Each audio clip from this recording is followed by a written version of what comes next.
Welcome everyone to another episode of the Kamper Report. We've got a first-time Patriots fan on. I will not. I will say that I don't really like the Patriots. I don't like Patriots fans, although haven't really met many Patriots fans in my life. But I was like, so we're in the same fantasy football league together, and I met him through Out of Pocket Sports. Shout out to them, Michael Davis from Out of Pocket Sports.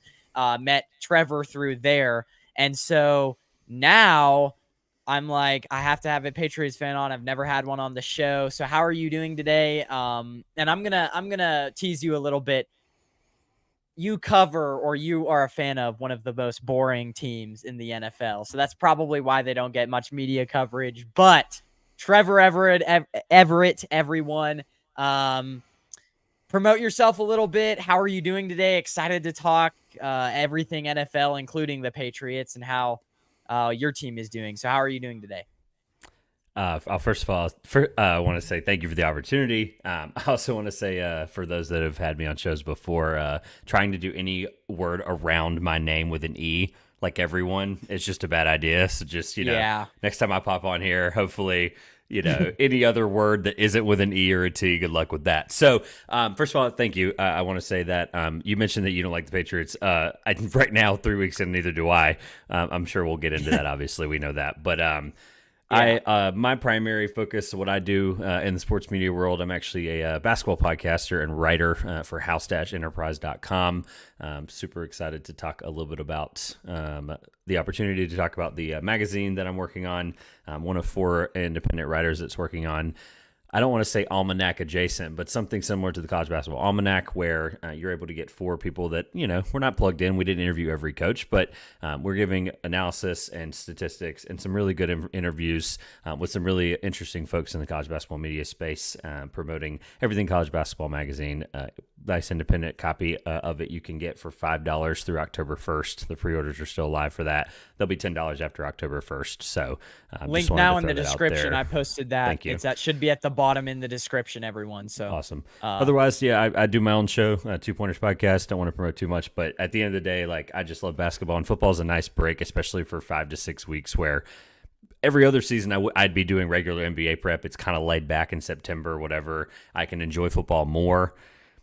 This year with 362 teams divided by 4 people, you guys can do the math there. But a little bit less fun enjoying watching things right now. But we're doing this 9:30 Eastern on my time, and I think are you Colorado, right? So you're out that way. Right? I'm 2 hours behind, right, so it's right now 7:45. I'll be you'll be going to get dinner after this, and I'm going to be sitting down and figuring out how to split up these 362 teams. So, but I again appreciate the opportunity. Don't want to plug up too long, but it's a nice break. I appreciate the opportunity to be able to sit down and talk about football for a few minutes, which I do still keep up with. Right now, like I said, I'd normally be sitting down and wondering why the Nuggets aren't, why aren't the Nuggets going to win 69 games or 68 games, right? So that will have to wait a few more weeks, but I greatly appreciate the opportunity, and I'm looking forward to talking about it. Yeah, guys, again, if you want to go check out his YouTube podcast, his magazine, as he was talking about, everything is in the description. That's a lot of fun. And guys, I've been kind of forgetting before we get to the show to plug this, but if anyone is looking into getting into streaming, StreamYard to me is the way to go. There's a link that I posted in the description. It's like midway through the description. And if you sign up with that link, you get $10 off of your first, because you're a first new customer of StreamYard, you get $10. And that's, I guess, basic plan is $25 a month. So that's almost half off your basic plan for StreamYard. And so just click that link in the description. You'll get $10 off of your first monthly subscription. And I mean, man, StreamYard is definitely the way to go. If you're a beginner streamer, it's the way to go because it's so easy to use. But let's get on with the topics. Let's start with the Patriots. Everyone, you guys, a lot of my audience is probably waiting for the NFL, but he's a Patriots fan. We have to talk about this. And to me, they're the most boring, offensive team in the NFL. But they're honestly, right now, to me, they're one of the most intriguing teams as well, because we really don't know what they're gonna do and they have a lot of question marks concerning their future, their quarterback, even their head coach, in my opinion. So let's start off with the Patriots. We'll get to the NFL news later on. After this Patriots win, they beat the Jets barely. I think it was 15-10. Correct me if I'm wrong.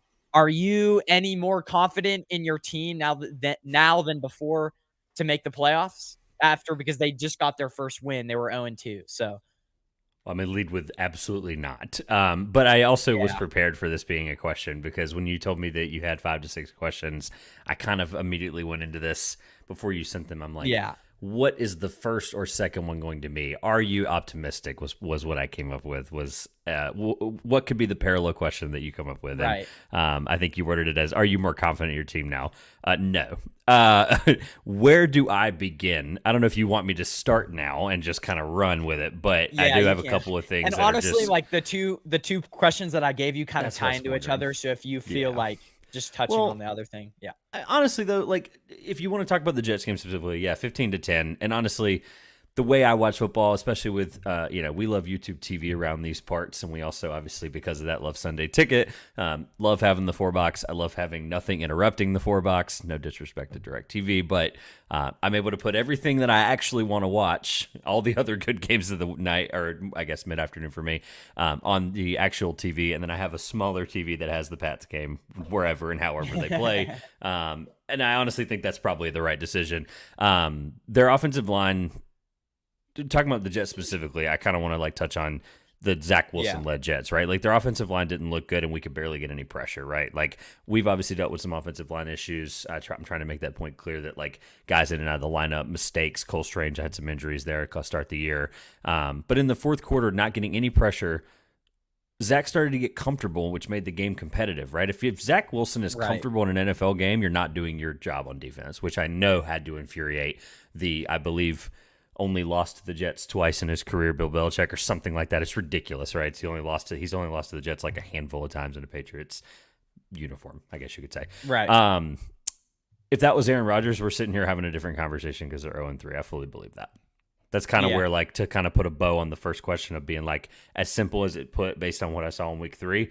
I also have some stats to back up the fact that I don't feel good. In the Super Bowl era, only 2.4% of 0-3 teams have ever overcome a start that includes during that postseason run. That includes 14 game season, 16 game, and 17 game season. It hasn't happened in the NFL since the expansion to the 17 game season. The last team to do so was the 2018 Texans. And then dating back to 1990, only 4 of 158 teams to start 0-3. And this is where it gets really, really bleak. Only 4 of the 158 teams to start 0-3 made the postseason, which is only, like I said, 2.4%. Just 2 of those went on to win their division, which, again, bleak already because the Dolphins, we'll talk about later, are really, really good. The Bills looking really good again. And even the Jets, obviously, are going to probably be competitive based on the young team they have. Only 1.3% of those teams won the division, and then 0 of them won the Super Bowl. An even more far-fetched thought that I shouldn't even be talking about, but just wanted to read those statistics to tell you how I felt and then give you some numbers that really, really, really, really hammer the coffin. And to quote the great Bill Simmons and cousin Sal, every week they do a podcast on the Ringer. Bill Simmons has been around the yeah, industry a long yeah. time. If he wasn't a Pats fan, they would have already done the loser leaves town segment that they do every week where somebody gets sent home essentially or somebody gets written off or crossed out. I'm crossing the Patriots out in week 3. It is what it is. So. Quick disclaimer before I continue. If you guys see any flies flying around my screen, it is so distracting and I'm trying to wave them off. I even turned off my lights to maybe make them go to sleep. I don't know, but it's really bad. There's 2 really annoying flies in my room. So, but I will say, to your point, I look at the AFC, right? And I'm going to name just a few names out there, and you're going to say if they're better or worse than the Patriots. And at this point, like, it's a strong I love these AFC, games. Let's do it. you I know? love these games. Yeah, because this is my thing, is like, the AFC is so stacked, and I mean, you guys play the Cowboys now. Your schedule isn't that hard afterwards. I mean, offensively, you guys are worse than the Saints after the Cowboys. You guys play the Saints after the Cowboys, but offensively, it's just, can the Patriots even? The biggest thing is your defense can kind of get the job done. But the offense is just like, if it's scoring 17 points per game, how many teams can you actually beat doing that? I don't think you could beat the Saints doing that. I think you could beat the Raiders doing that. I don't think you could beat the Bills or the Dolphins doing that. The Commanders, their offensive line is so bad that maybe you could do that with the Colts, Commanders, Colts, Giants. Honestly, your guys' schedule isn't terribly, but you guys are at a disadvantage that you're in the AFC East. But let's go to what I was going to say. We could all say that the Chiefs, the Dolphins, I'm trying to think, the Bills, you would say that the Bills are better than the Patriots, way better. Like a different A million. stratosphere. Yeah, I mean, What about the Bengals? They're kind of a the way their offenses looked last night, I guess we're recording this on Tuesday, right? The way their offense looked yeah. again, they finally got that get right game.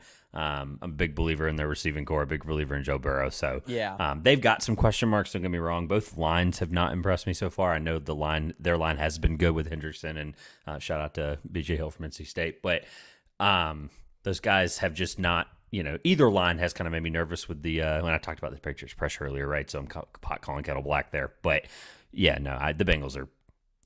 Regardless of the start, the Bengals are going to be fine. Everyone predicted them to have this rocky start. I feel like every podcast I ever heard, every article I read was like, the Bengals are going to start slow like they always do, and then they'll be, oh my god, they're 12-5. It's like it is what it is. Yeah, the Bengals are better. Yeah. So, and then you look, so you're in your guys' division. I'd say the only team you're better than is the Jets, which that could change because they could make some trades. The Steelers, like, I would say that the Steelers at this point in time are slightly better. I would say that because defensively, I think they have more talent. So, the Steelers there, and then the Ravens, when healthy, I guess are better, although they've kind of looked like a question mark as well. So that's like the teams I've named is already 6-7 teams that are all better than the Patriots at this point in time. So I don't know that. To me, let's kind of transition to the next thing that kind of tied into the other question is, if the Pats don't make the playoffs this year, is there any remote possibility that Bill Belichick is on the hot seat? The simple answer is, when you get to this caliber of type of person, whether it's coach, executive, it's a little bit different with executive, and I think this goes for any sport, you leave on your terms, right? They didn't give him the kind of the kind of power that they gave him making decisions both financially and as a head coach in the last 5 to 7 years. They didn't do that for no reason, right? Like, this is not something where you're like cutting ties with, it's like not like cutting a piece of string, right? You're just not getting rid of somebody that easily like that. My question is, does he care enough about the record being 17 wins behind Don Shula most all time? Which, by the way, I checked 3 places and saw 3 different numbers of wins. So I was really confused. I just went with the one that was 17 because that's the one I keep reading about and hearing about. So I was like, that's got to be right. I know he's within a season and a half, and obviously going into this year, it was possible to go 9-8 and then go 9-8 again next year, and there you go, you got it right. So.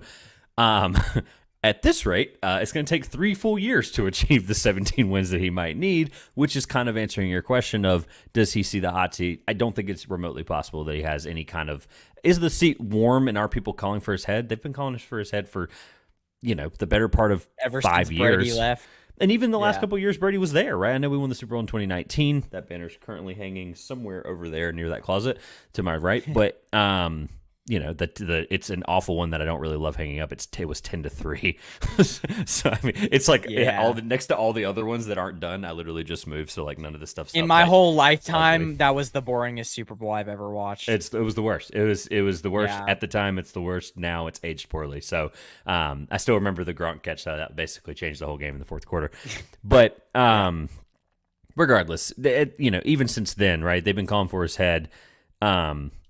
I don't know how much. I mean, to answer your Belichick question, right? Because I have some thoughts on the other part of that question when it comes to the quarterback play, right? I think I've always been this person, not just the Patriots specifically, but just in sports in general, where I try not to force the blame on one person, right? Like I feel like it's really difficult to be like, it's this person's fault for this situation, right? And the Pat specifically, right? Like all these threads and all these different Facebook groups I'm in, I'm like, I try to be the guy that just ignores that stuff because at the end of the day, you can't sit here and be like, it's this guy's fault or that guy's fault. I'm going to lean to answer the Mac Jones thing in a few minutes here, but I'm going to lean on the fact that it's not the guy who's the probably the greatest coach of all time, only 17 wins from the most all time, one of the most winningest Super Bowl coaches of all time. I'm going to lean with him, it being less of his fault than others, I guess would be the answer to my question. And then that answers the hot seat part of it. I would say, the Mac Jones thing is like, he's the type of quarterback, and this is why it's such a mystery to me that he was drafted 15 overall, because he's the type of quarterback that needs everything around him to be right. Everything. And that's a guy that you get in the second or third round. And it's just so funny to me because you look back at that draft class and there's literally no, like the top 5 quarterbacks are all just, Trevor Lawrence, barring Trevor Lawrence, but they're all just, they're not panning out at all. But wait, what did you say? I'm a big fan of Trevor Lawrence. I think that's going to be the part that's interesting about that draft class. I mean, he has let's say he has let's say he has a just north of Jay Cutler career. Yeah. Right? I'm just throwing out a name. Like I'm not trying to like be NFL historian here, but I'm just plucking out a name in our lifetime that you remember. But will you remember when you're showing your children football one day? Are you going to be like, man, that Jay Cutler guy was different? Like you're not, right? If he has a just north of Jay Cutler type career, that draft class can be one of the worst of all time. Like quarterback, right, exactly. Right? If my memory serves me correctly, though, was your Niners? You're wearing the hat. I figured you were a Niners fan. I thought I had that right. Were they not like? Wasn't that the question? Like, they were bullied into taking Trey Lance. Some of the front office people, yada yada. I'm not as plugged into that stuff, obviously. As anybody, I think Kyle kind of panicked because Kyle. I don't think Kyle wanted. He traded up to 3 because he was so pissed at Jimmy Garoppolo. Then he started looking at all the quarterbacks and he was like, there's no. Justin Fields can't throw the ball. I have my questions with him. Mac Jones is basically Jimmy Garoppolo 2.0, and he was just in a great system. And then Trevor Lawrence is too high. Zach Wilson played he was also too high, but he also played at a small school and was just slinging the ball around in college. So he went with the guy that fit his system the most, which was Trey Lance. Which, by the way, a good idea. I would have taken hindsight's 2020. At the time, I was in the camp to take Trey Lance as well. So I can't sit here and try to rewrite history. But I just thought it was funny. Well, and also, he still might be all right. So that jury's still out on him. But I will say with Mac Jones, the fact that he even got drafted this high and the pressure on his shoulders was quite incredible. I think the Patriots in this instance kind of panicked and was like, we need a new quarterback. But I just, at this point, and you're the GM for the Patriots, and you're looking at Bill Belichick, and you said you drafted Mac Jones. I want to ask you, do you think Belichick was a big part in that drafting of Mac Jones? I believe he was. 100%. And I'll hammer this one point, too, that I want people to understand. This is NFL, NBA, doesn't matter. I do a lot of NBA draft work, especially closer to the middle of that part of the year. Situation is the most vital thing to a player's success. I will argue that point with anyone in any sport except for maybe baseball. Maybe. And I'm not even plugged into baseball. I barely follow it, okay? But the point I want to make, right, if you sit here and look at any situation, you mentioned the Trey Lance thing, right? Like that wasn't an ideal situation for him either, right? Justin Fields, at least he was going to be the guy getting the ball, whatever, right? You can throw all these scenarios out, right? I could have 1,000 NBA parallels written down for you, but a guy goes to a situation where anytime you follow up a coach and a quarterback, or a coach and a best player in that franchise's history, or a coach and whatever the parallel is in any other sport, right? It's the hardest thing to do in sports, right? It's the hardest thing in sports to do, to say, hey, you're the guy coming in afterwards, right? And the other thing, too, is like setting him up for failure. This is a joke, obviously, but just thinking about like the kind of situation you put him in, right? When you follow that kind of person and then you start the year, right? This is a full year with a real offensive coordinator, right? Last year we had a defensive coordinator that, had half a brain calling plays, right? So that it didn't help Mac Jones' situation, right? Which I understand every bit of his frustration, all the videos that resurfaced, right? But to have the guy you're following be the first guy to ring this inaugural bell in this brand new lighthouse. Like, I'm still trying to figure out what that thing's all about. Whatever, it's fine, right? They have Tom be the guy in week one, home, ringing the bell, whatever, right? It's like running in. It's like you're with a new girlfriend and you run into your ex girlfriend out on a date, right? Like, this is Right. not the thing that they. That was just the dumbest thing ever to set them up for failure like that. From just like a hey, just so you know, if we suck tonight, right? The guy that literally you were replacing, who was the greatest quarterback of all time, was the guy Yeah. 300 feet in the air ringing some stupid bell.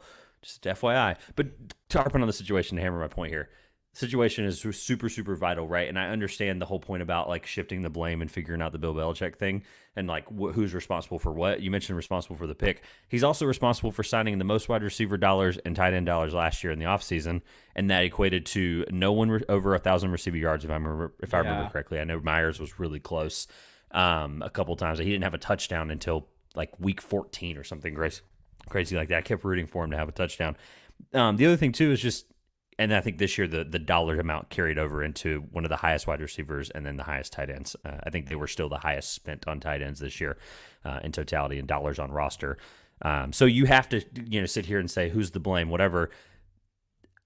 I can't sit here and say one guy's to blame or the other, but I also watch the Patriots every week, and Mac Jones is not a good quarterback right now. I get the situation. I get the point I just made about who spent what dollars in the situation someone puts them in, but I don't care what anyone on Twitter, all these, guys that are like, Mac Jones is actually not that bad. Here's why, da-da-da.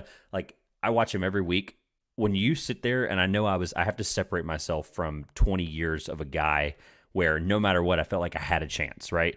And there's franchises like that. I mean, you probably feel like that even with Purdy. Like, he's really good situationally, right? You feel like you're at least in a game, regardless of what the defense looks like, regardless of what receivers and weapons, right? You feel like he's at least competent enough. That's probably not a perfect example, but think of all the top Titans when Josh Allen and Patrick Mahomes are going at each other, right, in these playoff games. You feel like you have a chance no matter what, right? Those guys are going to keep you in playoff games. I can't feel that way with Mac Jones ever. Period. I didn't like the pick at the time. I haven't aged well with that pick. And again, I have to separate myself from having that feeling with a quarterback, but that's what makes that wound feel even worse because this is a guy that I don't feel confident in no matter how the defense is playing. And I thought this year's defense was going to be really good. And I hope at some point, we talk about some of that stuff, but whatever. Like, I'm frustrated, and before, and it is what it is. And the thing is like one thing I'll say is like we saw in Miami Tua what they've surrounded him with. He doesn't necessarily have like super mobile speed, but they have kind of surrounded him with like a lot of speedsters that you can just dump it off to 10 yards down the field and they'll take it for 40. In my opinion, that's what you need to do with Mac Jones. Like, if you want to like make Mac Jones look like a good quarterback, you have to surround him with guys that he can check it 5 yards. And it's like same with Jimmy Garoppolo, 5 yards to, and they're so fast or they're so good at breaking tackles that they're going to take it another 10, 15 yards.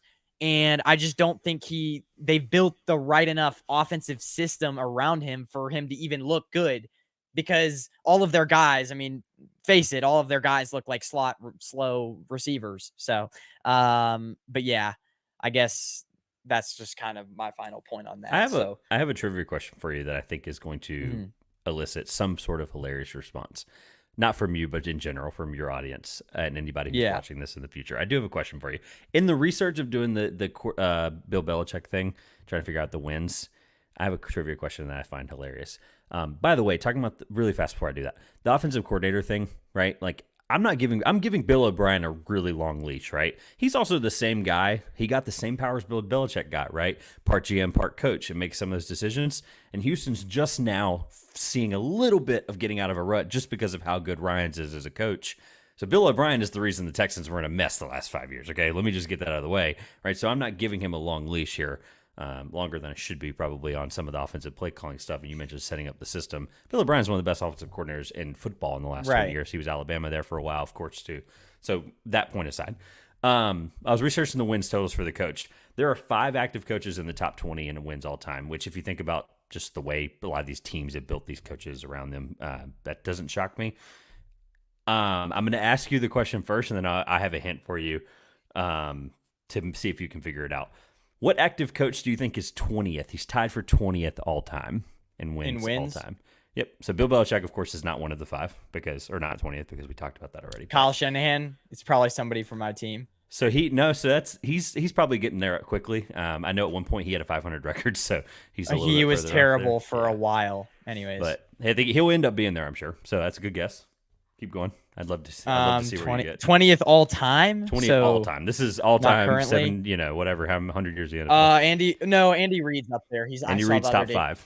Andy Reid's top. Yeah, he's fourth, I Top think. five. Yep. Is it You're a right. current coach in the NFL? Yeah, all five of these guys are actively coaching in it in next Sunday. Let me think. Mike Tomlin. He's up there, but he's not 20th. Okay. You're basically knocking off the guys to get to the one that you're not actually going to get. It's pretty funny. Sean Payton.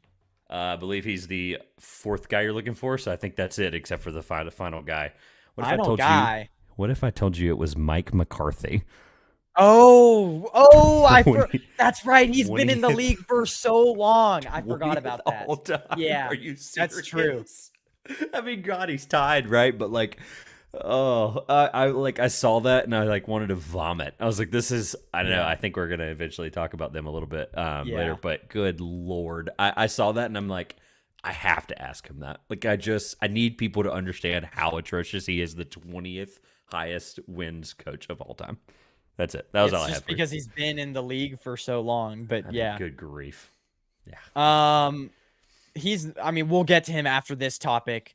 And he's him and Dak Prescott, biggest con men in the NFL, in my opinion. But we'll get to him after this topic. After this crazy week, who do you think is top 5 in the NFL right now? For me, it would have to go Chiefs. It would have to still be Cowboys because, in my opinion, especially... Is this in order? 5-1 or 1-5? I have mine from 1 to 5 if you were curious. Let's do 5 to I'll do it from 5 to 1. I'd say Cowboys still at number 5 because I think they're going to rebound. It's just they have too talented of a team in my opinion to not. I mean, this was a bad loss, but I would still say Cowboys. I don't think they're going to be that good in the playoffs, but I don't know. I think they're going to rebound. I would still say Cowboys. Chiefs at 4. 3, I'm going to say Eagles. 2 49ers, and 1 Dolphins. In my opinion, and I had this argument with my brother because he's an Eagles fan, as you know. We both know him. Here's why I think the Niners are better than the Eagles at this point. The quarterback play. Brock Purdy hasn't turned the ball over one time, and he actually hasn't turned the ball over in 8 or something games. Wow. Jalen Hurts had a few bad throws where I'm like, okay, wow. They started to pull away at the end of that Buccaneers game because Jalen Carter and the whole Eagles defensive line was just absolutely destroying the Buccaneers offensive line. But I mean, man, when you face a scheme, I mean, the Cardinals did it to the Cowboys with Micah Parsons. I don't care how good of an edge rusher you have.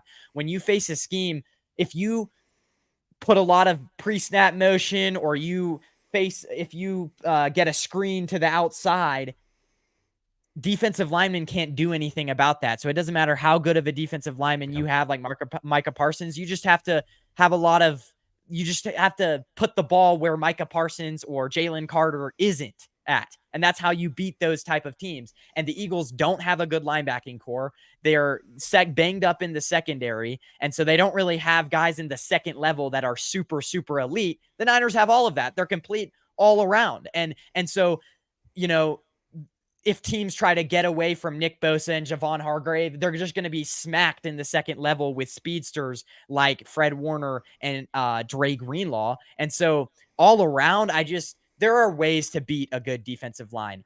There are not ways to beat a defense that is from top to bottom just really good. So I'll say that's why the 49ers are better. They have a quarterback who is turning it over less. They're less injured, and I just think they have a more complete defense because like we saw with the Cowboys on Sunday, there are ways to beat good edge rushers and good defensive tackles. So I know we're talking about the Cowboys next, but I will, and by the way, this is going to sound like a moot point in just a second, right? You're going to laugh at me, but I will defend Micah Parsons in this regard, right? I know the Cardinals game wasn't perfect, whatever, right?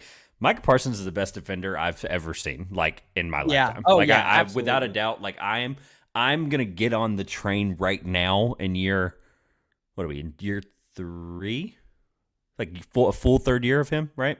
I think. God, was he a rookie last year? No, he wasn't, right?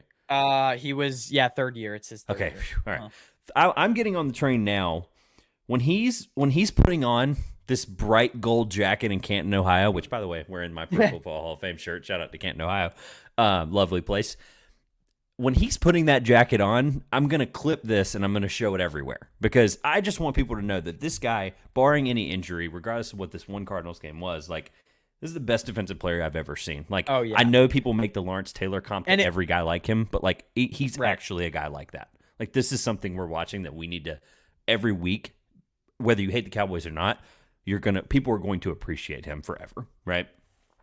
That being said, we have the same top 4 in the same order. So I know it sounds like Yeah. Arish. I'm sitting here like, oh, Micah Parsons, Arish are here. But Miami Dolphins 1. I have your Niners at 2. Love Fred Warner, right? Like that guy can sprint everywhere in every direction. And like, I'm scared if I'm any offensive player within Dre Greenlaw too. 10 yards of him, right? Mm-hmm. The Pats don't play the Niners, right? Because if they did, Brock Purdy can keep No, that they don't. streak together, right? But Christian Gonzalez would turn him over. I just want you to know that. You really think? What were I your didn't get a thoughts chance when to they talk about drafted him him, earlier. real quick? Because I was more of a fan of Emmanuel Forbes. I wanted Zay Flowers so bad. Like we brought in Yeah. Zay Flowers. Yeah. I know you're bigger into the draft than I am. They brought in Zay Flowers in some form or fashion 7 times. I know he's at Boston College. I know he's right down the road, but you do not bring in a guy 7 individual times if you don't. Zay think Flowers you're was sure my taking number him. 1 receiver. I loved the him. draft. I think he's great. Yeah, he was amazing. My in-law family is all Ohio State fans, so I got to see Jackson Smith and Jigba a lot more than other guys. I watched the ACC living in ACC country. I got to see Zay Flowers plenty. I mean, for me, it was a coin toss, whatever, right? I could not fathom that Christian Gonzalez fell that far. Okay, just to answer the question, I don't want to spend forever on it. We've moved on from the Patriots, Right. I know, but I just wanted to put the Christian Gonzalez jab in there. But no, I couldn't fathom why he fell. Like I just don't. I know the Witherspoon stuff. I know the Seahawks would have probably never considered anybody otherwise.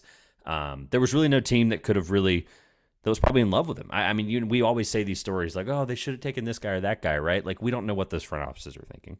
But looking at all those picks in between, I don't really know what team would have taken him. So I'm really, really happy he was there. And honestly, if Zay was on the board, it would have been this. I mean, we might have put the card in with like 0.1 second left. Like if that was at least right. So Miami 1, San Fran 2. Miami's ridiculous. 70 points doesn't make any freaking sense. And I'm searching frantically for, of course, I'm never going to draft Raheem Mostert. I said that 3 years ago. Injury after injury. I'm just not going to do it. I don't regret it. But, I do regret in 2 of my 4 ESPN leagues, I looked at Devin. I think he changed the way he pronounces it, Acne or Achne, whatever. A-Chain. I think it's A-Chain. Whatever, right? So, but I literally multiple times, and I believe it was in our out-of-pocket league with Michael Davis, which, by the way, the glue that holds all of us together, but yet I haven't heard from him in a month. So someone check on Michael Davis, other than the show, of course, I've seen him. But so, I kept looking at him and I'm like, is he really going to play? Whatever. I regret every bit of it. I need to go with my gut next time. Kansas City's defense is legit. I think it's getting less and less credit every week. It is. The Lions It game is kind of just one of those things. We're going to look back on that and we're going to be like, if the Lions are a 10-win team, we're not going to look at it as a weird result. Obviously, the weird result of week 1 is the Jets beating the Bills. Let's just be upfront about that. There's always one score in the first few weeks where you're like, huh? Like once we know all the context. Yeah, exactly. Philly, I don't really have anything. I'm not in the overreaction camp of why is Philly not destroying people, right? I think they really I think the Bucks are a lot better than people give them credit for. I think they handled the Bucks well last night. I know it was close for a while. It was weird there. It was also like 111 degrees on the field at one point. I was like, ew, what? Oh, I did not know that. Yeah, they showed the thing. It was like 90, but like 102 on the field. Yeah. Or something stupid like that. I'm like, it's 7:30 in Tampa. What, like in September? Is it really that hot? But whatever. Kansas City 4, and then I have Cleveland 5. I think Cleveland's defense is legit. And I think honestly, you look at the statistics side by side of Deshaun and Dak, and Deshaun's had a better year, and I know that doesn't look like that if you've watched all 3 games. Last game was his first good game per se this year, but they've been able to manage it even with the injuries. Right, their run game is still at least something I have to take seriously. With Ford, I believe having 2 touchdowns, or at least having he had a decent game there. Offensive line's still really good. Talk about the same thing I said about Micah Parsons. There's obviously a different level there when I'm calling him a Hall of Famer, but Myles Garrett's one of the best defensive players in football, and that defense, excuse me, is absolutely legit. And I had Ravens fans texting me after week 1, was like, the Browns this, the Browns that, and I'm like, the Browns are good. You need to realize that and understand that. Now that was week 1, I was kind of overreacting and trying to get in their face about it. But like, the Browns are legit. We're 3 weeks into there. I know Tennessee is a horrible offensive team, but like, they literally clamped them up. I believe Tennessee had less than 100 yards in the game. Did they not? It was like 92 yards in the game. I know that Derrick Henry hardly had anything. Well, I think it was 92 yeah. yards or something. The team had 92 yards in 4 quarters of football in an NFL game. That is not something you have to take lightly. I understand the Tannehill stuff. If Derrick Henry has 92 yards in a game, it's kind of a bad game, right? Right. And the Titans as a whole did. Last point on the Browns. I just think that all of it's going to come together. I know Nick Chubb is like an astronomical injury from just a talent, best running back in the NFL, just talent standpoint. And by the way, God bless him for that knee to have been the same injury. We've all seen the thing about same injury from 2015, I think, or 2017, one of those 2 years, where he tore like everything but the ACL or something like that, or he tore everything but one thing. Who put the hit on him in college? It was my ex-corner who now plays for the Lions, Emmanuel Mosley. That was the guy who injured him in college while he was playing at Tennessee. Oh my gosh. Fun fact. Okay, well, the Niners' old corner. So, well, and regardless, like of his talent, and like for it to just be an MCL from what I guess recently, I hope that's still confirmed. For it to be just an MCL tear, like he's lucky at that point, right? Like he may have never played football again. So I think the Browns are good. I think they're good at all 3 levels that we really want to see from a winning team. I have my Stefanski doubts, but long-winded there. I have 1, Miami, San Francisco 2, Philadelphia 3, Kansas City 4, and I have Cleveland 5. I can't defend the Cowboys in any way after that. Right, Cardinals that is loss. true. They also ruined my eliminator pick. I'm really mad. My wife's still available in it. She's still going strong there. Of course, we'd keep the money in the household if she wins the eliminator pool. Yeah. But I mean, it would have been nice to win first and second place. But I guess I'll just live my entire life and never win an eliminator pool. It's the Cowboys' fault. I will say with the Dolphins though, like last year, they didn't have a great defense, and I mean they haven't really played a ton of offensive teams. And when they did, the Chargers, they kind of got. I mean, they gave up a lot of points, but they're also getting healthy too, right? Ramsey's not there. Chubb right. And they also have this new linebacker that I saw, Jerome Baker, for the Dolphins. He, on a 3rd down and 3, I believe it was, 3rd quarter, just blew up this running back for the Broncos. And so, I mean, just the speed that they play with, the speed that that whole team plays with is so insane. And it's like Tyreek Hill, you can put him deep. You can use Tua's arm to just send him 50 yards down the field, and Tua is going to hit him. But the even more thing that's impressive is we never thought, because usually with that system, like the Kyle Shanahan / Mike McDaniel system, it's like over the middle guys, you have to be a little bit beefier to take those hits. But Tyreek Hill, I think, even fits that system better because he's so fast that he's always wide open. Yeah. He's always wide open. Like you see these Tua throws and he's like, there's nobody even around him because he's just so fast. And so, obviously the Dolphins last year, their problem was staying healthy the whole year. But if they can do that, then they have the most dynamic offensive system because of their speed and their ability, because of their speed, to just make wide open holes in the pass game and make it just so easy. And their offensive line is even more, because Teron Armstead got injured early last year, and now he's back. So if they can, even if they can manage the injuries, right? That people, let's be upfront about this. They scored 70 points, albeit we'll talk about the Broncos in a minute. I keep accidentally segueing stuff, but they did this without Jalen Waddle. Like, no Jalen Waddle. Right. So you put up 70 points in it, like tied for the 4th most points in NFL history without Jalen Waddle. That's ridiculous. Like, and also there's like, how can you defend them if you're in the playoffs or the Super Bowl? You can't play man-to-man, so you almost have to play zone, and then you're giving up huge holes like the Broncos where it's just impossible to defend. So that's the thing. Down the stretch, they're going to be lethal if those few core guys can stay healthy. But moving on, Cowboys. We're talking about them. You didn't have them in your top 5. I still am going to give them the benefit of the doubt because I think last week. Well, that's the thing. I'm going to touch on that first. They don't they gave up at the end of that game, they gave up a wide open busted coverage play. It was 21-16. The Cowboys are only down by 5. I think it was even a third down, and the Cardinals do a kind of like a motion to the left. It would be left. And then there's a receiver just running wide open. You remember that play, Yeah, correct? And that's yeah, really what ended the good game. stuff. That to me, everyone was hyping up what's his name? I have it right here. The other cornerback, let's see. What's the I know who you're talking about. I can't think of it either. Hold on. let's see. Bland. Yeah. Everyone Yeah. was hyping up Bland, but I mean, he didn't look great in that game. It's just, to me, Stephon Gilmore's speed he's getting older. And I knew that when Trayvon Diggs is out, it's like teams are going to be able to expose Gilmore a lot more because of his speed. He kind of reminds me, I mean, he's better than I think Richard Sherman was at the end of his career, but he kind of reminds me of like a little bit better of a Richard Sherman when Richard Sherman was starting to lose his speed. And Yeah. so now it kind of, It's a good comp. it limits the Cowboys' ability to play in pass coverage. And then obviously I said earlier, if there are ways to defend Micah Parsons, and except for Micah Parsons, I know that they have the other guy, the defensive tackle on the inside, but he didn't even I'm trying to think of him right now. Let's see. I'm trying to no, I think he's number 90.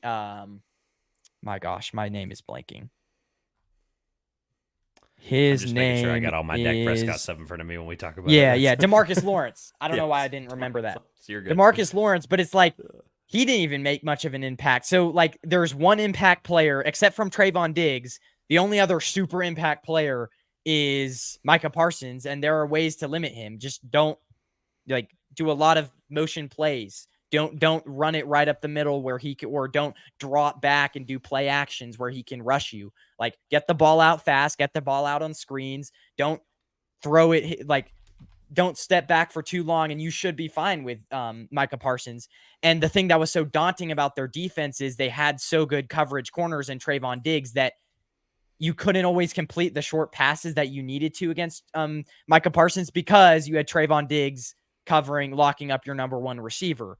So now they have a huge hole. You saw it with the Cardinals. And then the offense.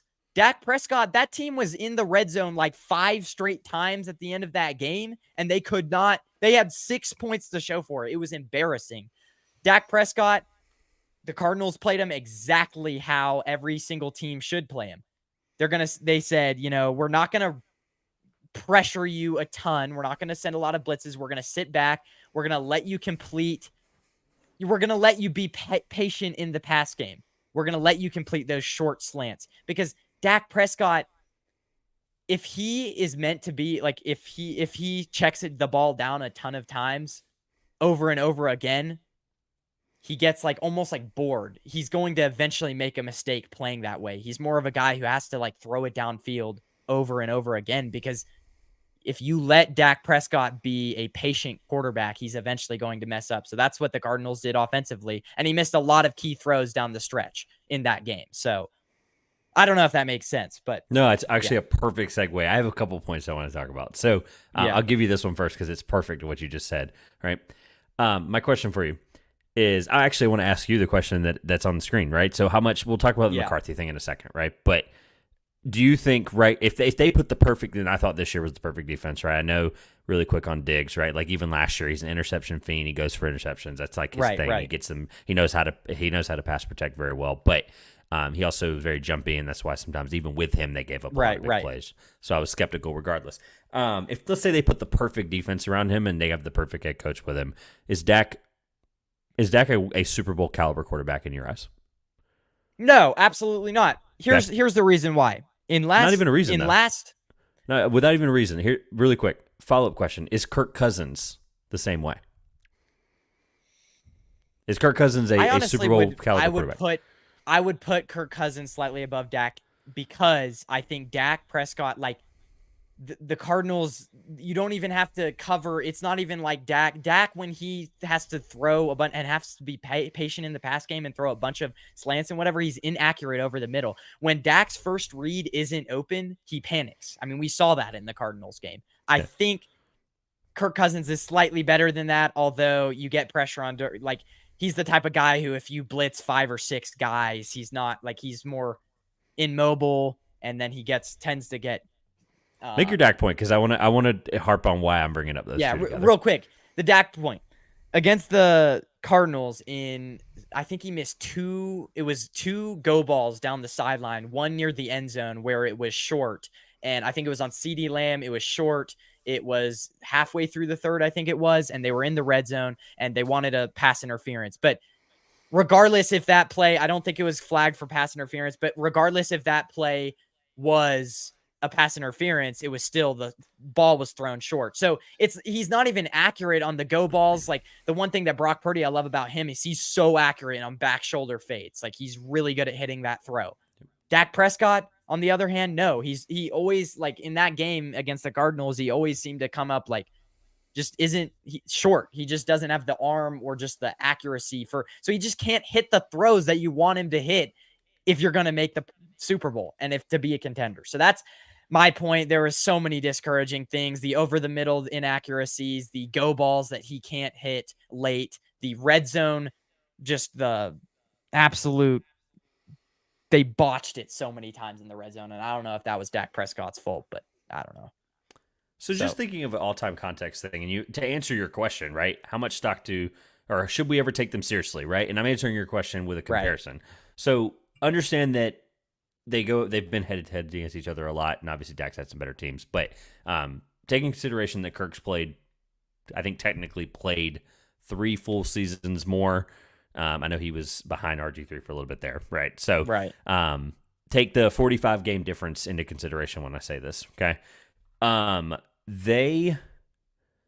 Their record 63-37 is Dak Prescott's record. Kirk Cousins is 72-66-2. Okay, so wins wise, not too far off, right? Loss wise, let's be honest, 30 losses there. They are 0.2 difference in completion percentage in their career. Kirk Cousins is a better completion percentage. Kirk Cousins has more passing yards by quite a significant number, but taking into consideration the fact that obviously he played a few more years. Yeah. They also throw the ball attempt a lot. Yeah.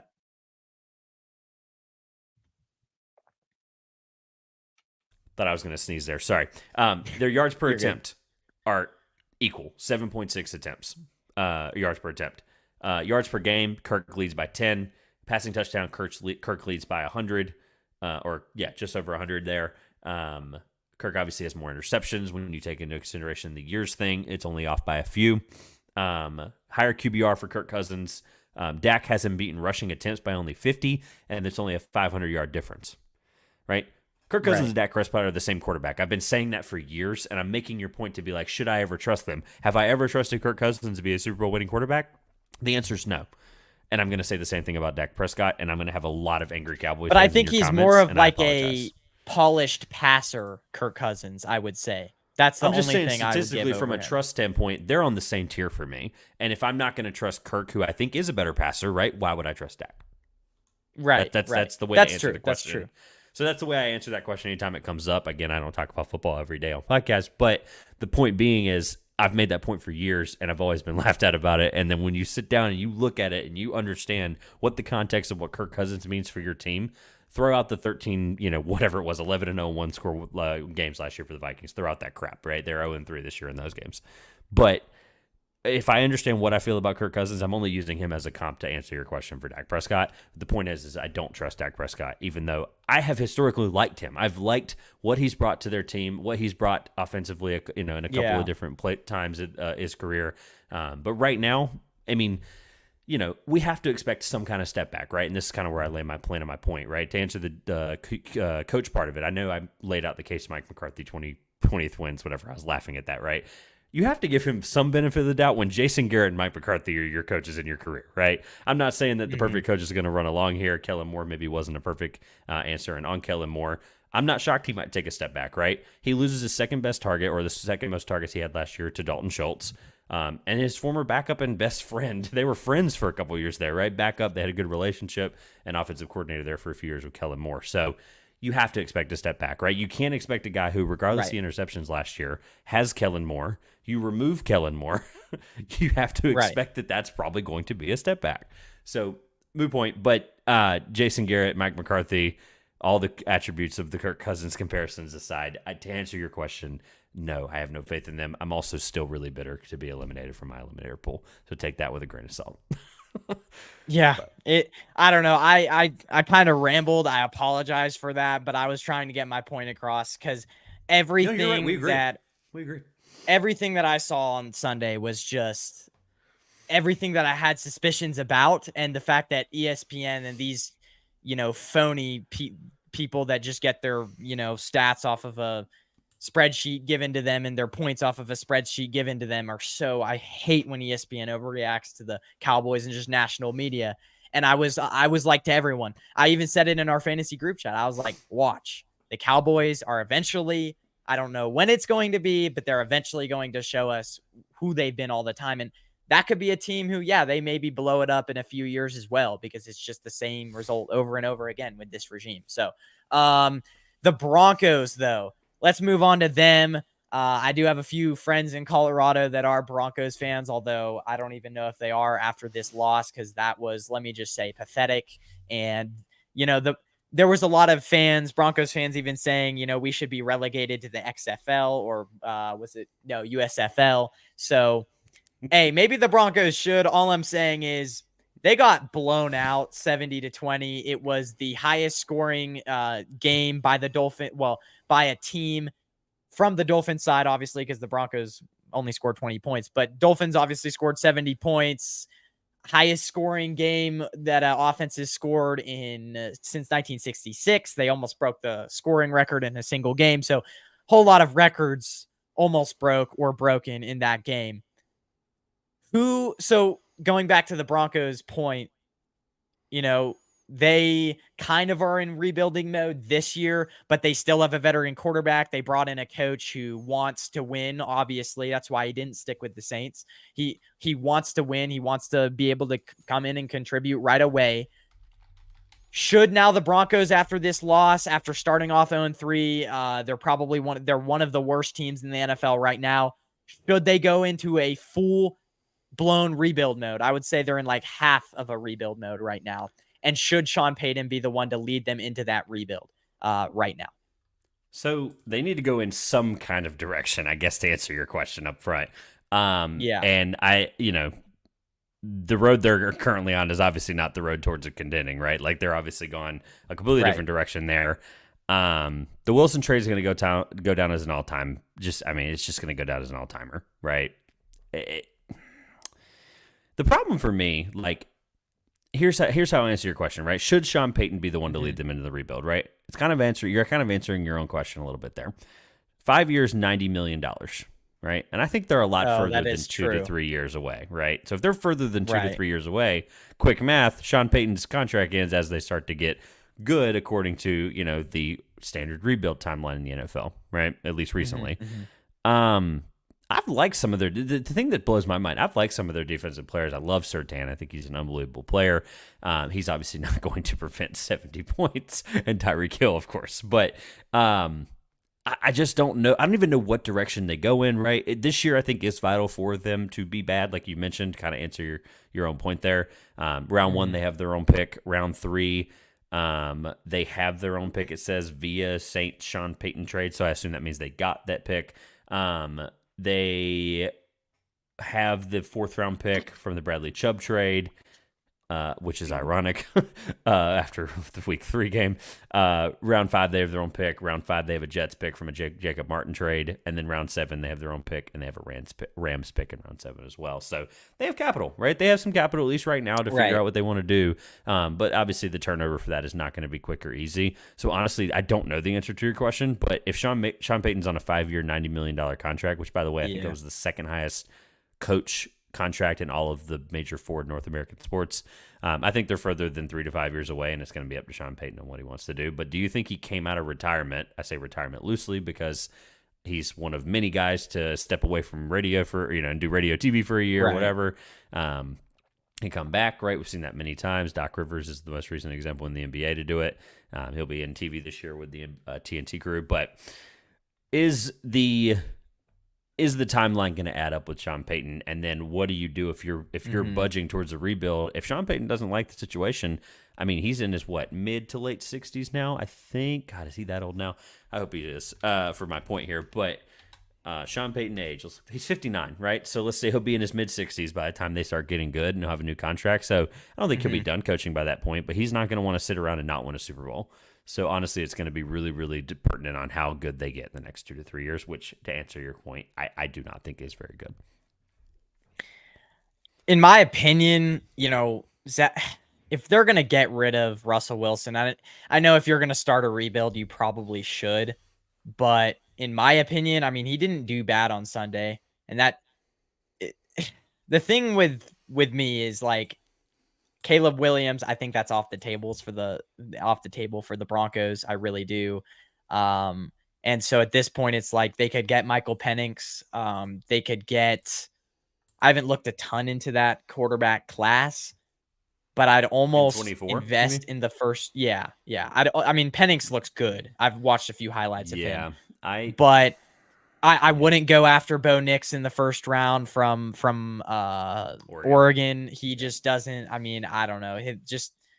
I don't know. He's not. There's a guy in the same state that is projected on a lot of people's boards to be the third best quarterback next year if he comes out. Daddy thinks he might not come out, and Mr. Deion Sanders, of course, but Shedeur Sanders, right down the road, right. I don't know, just say it now. All jokes aside, that class is there's a tier drop off, which is important. There is because Bo Nix, I don't think is the guy that you would want to spend all of your cards on drafting in the first round, and it kind of reminds me of like when the Patriots panicked and picked Mac Jones. But I will say, I think they have to spend defense next year after what their defense 100%. has done this year, 100%. So it's like I would honestly keep Russell Wilson for another year and just be like, we have you under contract. You probably want to get the hell out of here. It's not even really your fault that you're doing better, that we're losing.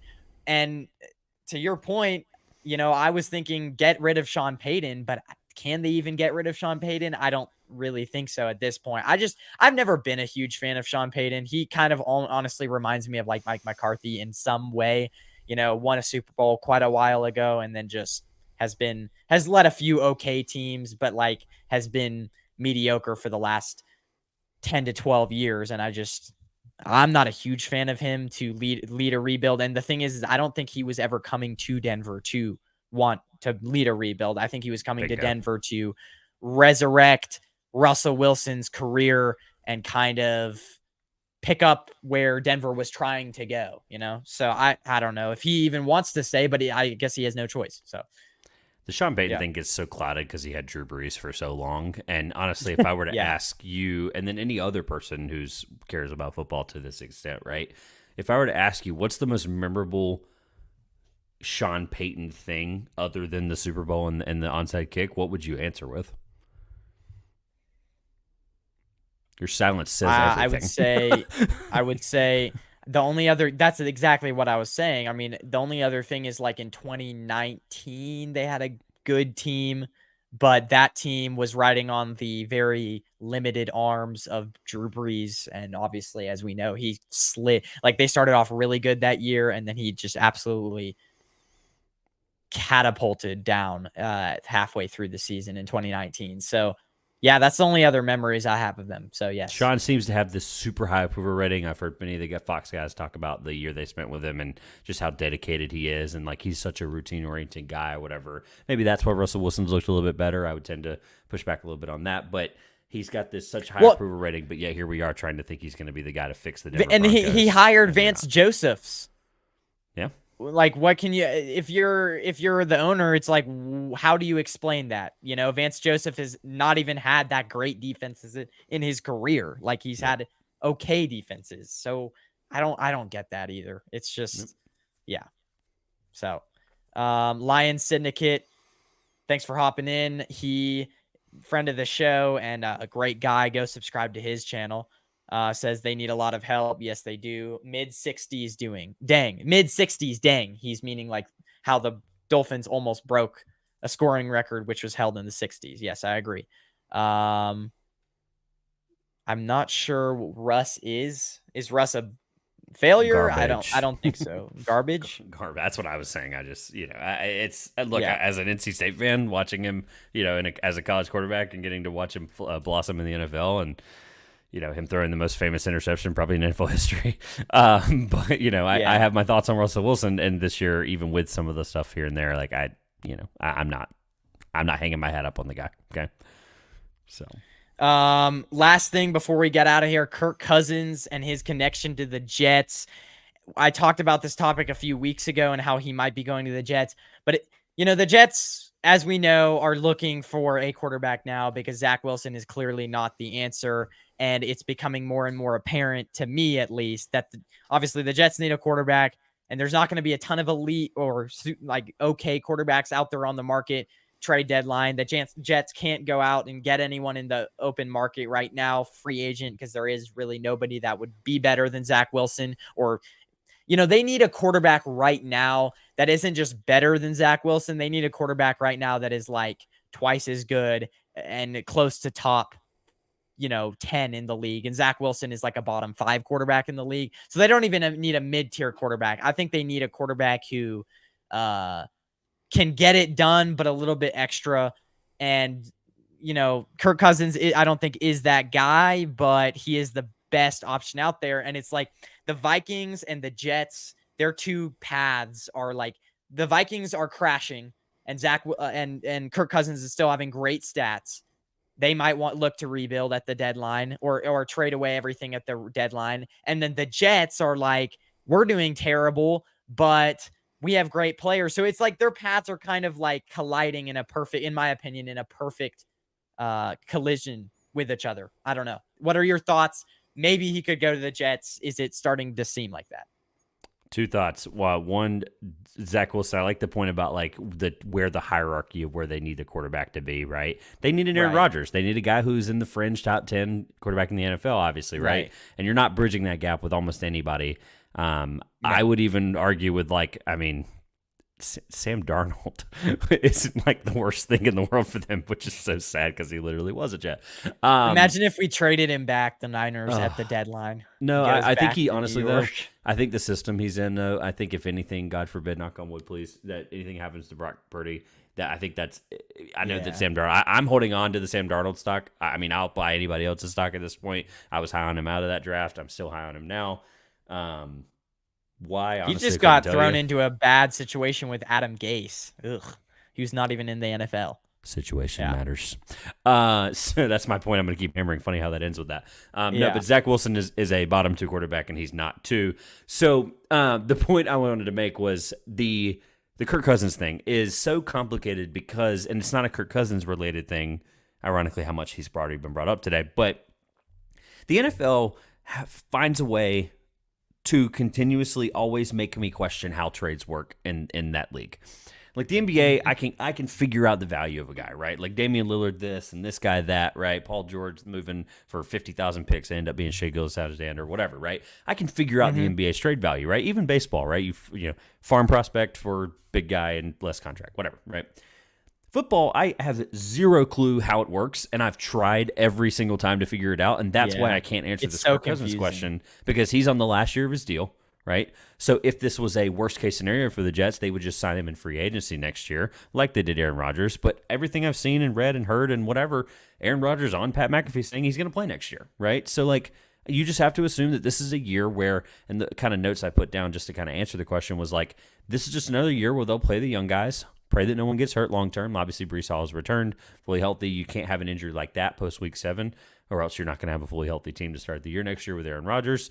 You got to scrap these Randall Cobb types and like get them in there. Some good receivers, draft some with what draft capital you have. Right. I think you just need to continue to build. The defense is really good. It's legit, and I think that can get better over time, and as they build and grow and have this experience, the best experience in the NFL is playing, right? Like that's ultimately what the Jets are going to need. The offensive line needs to get better, and honestly, I don't think it's bad that they play a full year and they find a way, they learn what the offensive line is, so they can be better prepared for Aaron Rodgers next year and get this one all-in last push. So I don't think Kirk Cousins is the answer. I don't really think, unless it's someone off the street, like it's someone who hasn't played or isn't playing, I don't know what the market is for somebody like a insert backup quarterback here, right? Like Gardner Minshew is probably your best case scenario backup right now, and he's playing. That's true. Right? They honestly could have gotten out and gotten him, but Anthony Richardson got hurt, right? Like if Anthony Richardson was playing up until the trade deadline, which I think is what, week 9 now, 10, 8, 9, somewhere in there. It's pretty close to the middle of the year, right? It's somewhere like that. I always get it mixed up. Wait. You said Anthony Richardson. The trade deadline. When's the trade deadline? Deadline. It's week. Wait, it's the same, right? Or did they move it up? You said they moved it up. I have no idea. I can't remember when it is. It's week 7, I'm pretty sure. All right, so perfect. So week 8. Let's say he made it to that point, right? Fully healthy. Gardner Minshew wasn't going to see the field. They were going to trust that Anthony Richardson would stay healthy, and they probably would have been willing to move him. So that's probably your best case scenario. That goes out the window when Anthony Richardson gets hurt. So, and obviously I'm not going to sit here and spend forever. We're already over an hour, but you could go through every backup quarterback in the NFL, and there's probably not even a perfect realistic deal because of how the situation has already changed for half the guys that were even remotely available, if any at all. Again, we assume a lot of the things with these teams, but Gardner Minshew would have been the perfect answer. But here we are looking at it where they just have to get by with Zach Wilson. Like it's horrible, and I hate it. I really do for them. I really don't, but it is what it is. I just it's. You know that you're going to get Aaron Rodgers back fully healthy. This is a full calendar year from an Achilles, which is normally a 2-year technically. Guy gets better in the second year, but here we are. I think they'll be at least competitive next year with him. Yeah. Well, and I mean, I guess they have their young core of guys is just talented, but they're all on rookie contracts. So you could, I mean, it's not like you have a veteran core of guys like the Rams did in 2020 and it's all or 2021 and it's all or nothing. So, I mean, you do have a point there, but it's just, I guess to your point, like to add another thing is Kirk Cousins, you're spending picks and then you're not even going to keep him for a full year. Yep. I would honestly, it just depends where not Kirk Cousins, Robert Saleh is in his I don't think he's really on the hot seat. So like maybe if he was pressured to win right now, but I mean, you make a very good point. A better scenario than Zach Wilson to get you through this year. So then I think they're off the table for anything like that. Because I'm looking at, I'm just kind of going through these teams. I'm like, I don't think Carson Wentz is currently on a roster, but I was looking at the Commanders as a name. I'm like, well, Sam Howell's there. Don't really know who the backup is off the top of my head. Well, that's another thing is like maybe Kirk Cousins, because I don't know. I have this strange feeling that the Vikings are going to try to trade him. I don't know what it is, but expiring contracts just don't happen the same in the NFL. They typically shed money long term. Like typically NFL teams that want to tank want to get rid of money that's going to hurt them, right? The Vikings are going to lose his dead cap like the day after the season ends, right? Like that's gone, right? I'm just looking at some of these teams. Like the Cardinals obviously picked up Josh Dobbs last minute. The Panthers had Andy Dalton. If Andy Dalton was a UFA, they'd have signed him the moment Aaron Rodgers went down. They just signed him in the first quarter, right? Like on play 5, Andy Dalton would have had a contract with the Jets, like without question. But the Panthers obviously went out and smartly got Andy Dalton, at least for the sake of insurance with having Frank Reich in your system still. I don't even know who's backing up Geno Smith anymore. I used to have all the backups memorized like this, but Drew Lock, I think it still is. Jesus, yeah. I mean, that is you're like, if the barrel's that deep, I mean, good Lord. I don't even know who's backing up Kenny Pickett anymore. Jimmy Garoppolo. Who's backing up Jimmy Garoppolo? He got hurt. Right? It's what's Tyrod Taylor doing the these O'Connell days? dude from Purdue. Oh, okay. O'Connell. Right. Yeah, what's Tyrod Taylor doing these days? I don't know. I'm just throwing out other names. I have no clue, but O'Connell, and then there was also what's his name? The really old dude, Brian Hoyer, but I think O'Connell is over him in the depth chart. Although that rookie from Purdue, like I said, O'Connell, he actually looked pretty impressive in the preseason. So I would like to see him get a shot too. My point is there's no quarterback realistically. I just went through all of them, and other than like I didn't mention anything about Kyle Trask, but I think we're not here to talk about Kyle Trask. Yeah, so, right. They're just not getting a guy that's going to help them this year, and it kind of sucks for Jets fans. Well, tell them one more time where they can find you, YouTube, obviously, your magazine, and then we'll get out of here. This has been a great show, man. Thanks for coming on. Yeah. And guys, if you want to go back and watch this at the end of when this ends, I'll be posting tags to the video, or I guess show chapters. I'm going to try to get that done tonight. I've been pretty bad with that lately, but I will try to get that done tonight. Tell them where they can find you one more time. And thanks for coming on, man. It's been I have fun. to give you a shout out first of all. Again, thank you for the opportunity. Also, 481 subscribers. Like, come on, there's going to be 19 people that hear this. So, subscribe to your channel to hopefully get you to 500 here shortly. Would be awesome. Just It's want to tough throw that out because like there. I saw the most growth when I was obviously giving it the most attention from the spring till the end of the summer, but it's obviously hard now because school and everything's starting. No, So, you're good, dude. um, 481's like that's a big number. I'm still in the mid hundreds, and I'm just these. yeah, Obviously the NBA. I'm in this this like dead low period. So nothing I can dead. do about Yeah, that. ECBmagazine.bigcartel.com. I really appreciate the opportunity to come talk about it. It's kind of been like just the thing that's just had all of my focus and time and effort and energy. So I appreciate the nice break. Like I said, as soon as we're done, as soon as we hit end, 72 tabs open up, and I'm ready to start writing about all these college basketball teams.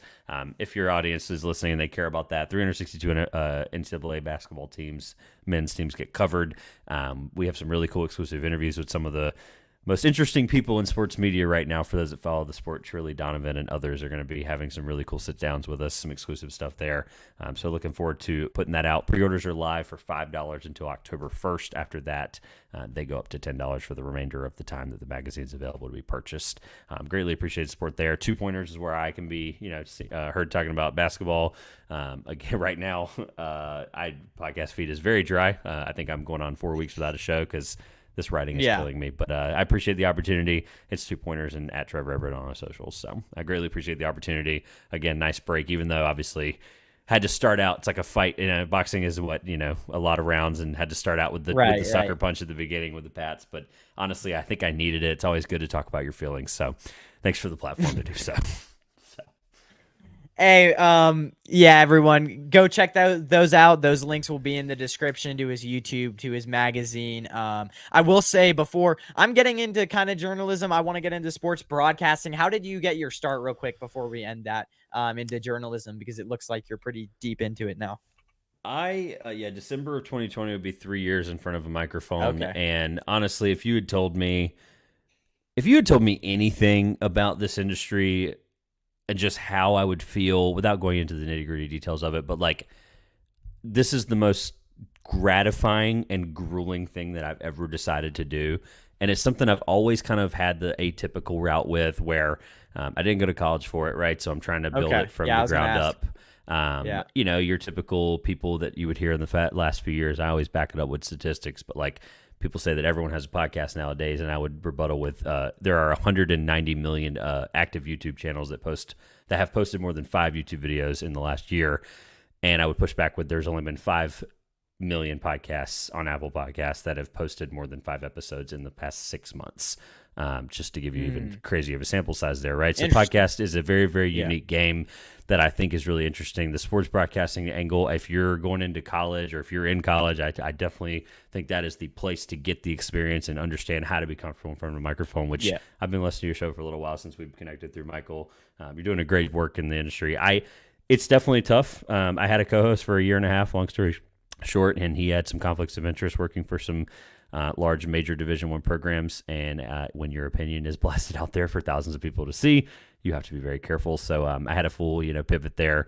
I've been very grateful to work with House Dash Enterprise. Will and Jake over there have been really good to me, giving me an opportunity to write and to build a resume and to work with some really great people. So that's kind of I used to have that story better memorized, but Okay. I enjoy what I do. Basketball is the thing that I did not want to venture out into, trying to do the pick a side type thing. Love those guys to death, but I can't talk about every sport all the time, or at least about football, basketball, trying to balance that when they're Yeah. going on at the same time.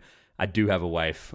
I do have a family, so it is really hard to balance all that. But basketball has been the place where I can bring that to the table. So hopefully, people do support the work, and I've had some great success, and I'm very grateful for all of it. So Very cool. Very cool. Well, everyone, this has been great. Thanks for giving us an hour of your time. Clap it up Yep. for Trevor Everett. Again, I'll be Dude. posting um some obviously videos afterwards, some clips afterwards of, again, his magazine where you can find it, and just clips of the show. So stay tuned for that. We'll see you guys again probably on Thursday to cover the Niners with Steph Sanchez from 49 Carat Podcast, the 49 Carat Podcast. So we'll see you guys again there. Have a good rest of your evening, everyone, and go Niners, baby.